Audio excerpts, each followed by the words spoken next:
Hello and good Monday, Cinco de Mayo 2008. I'm Joanne and this is Kwete Boom. Typed in Cinco de Mayo, found this incredible report, decided to share it with you. The 5th of May is not Mexican Independence Day, but it should be. And Cinco de Mayo is not American holiday, but it should be.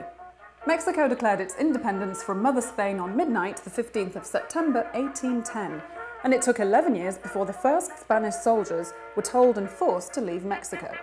So why Cinco de Mayo? And why should Americans savour this day as well?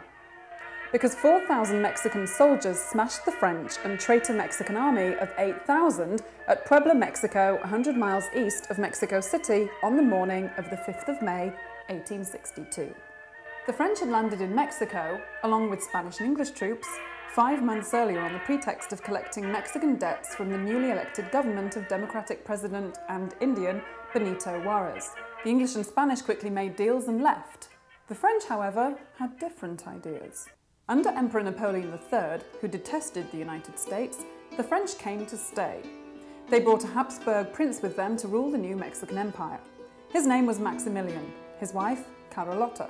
Napoleon's French army had not been defeated in 50 years, and it invaded Mexico with the finest modern equipment and with a newly reconstituted foreign legion. The French were not afraid of anyone, especially since the United States was embroiled in its own civil war. The French army left the port of Veracruz to attack Mexico City to the west, as the French assumed that the Mexicans would give up should their capital fall to the enemy, as European countries traditionally did. Under the command of Texas-born General Zaragoza, and the cavalry under the command of Colonel Porfirio Diaz, later to be Mexico's president and dictator, the Mexicans awaited. Brightly dressed French dragoons led the enemy columns. The Mexican army was less stylish.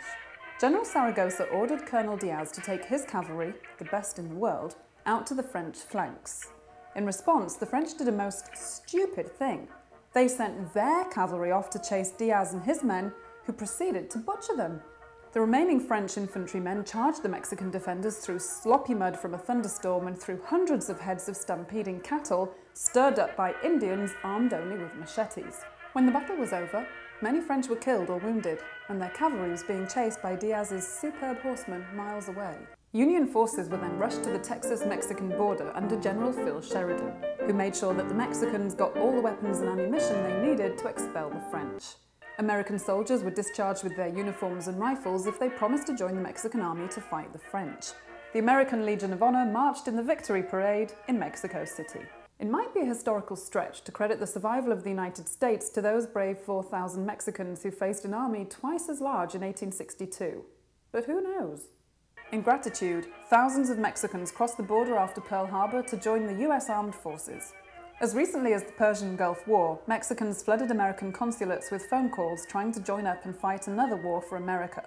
Mexicans, you see, never forget who their friends are, and neither do Americans. And that's why Cinco de Mayo is such a party. A party that celebrates freedom and liberty. There are two ideals which Mexicans and Americans have fought shoulder to shoulder to protect, ever since the 5th of May, 1862. Lastly, Viva el Cinco de Mayo!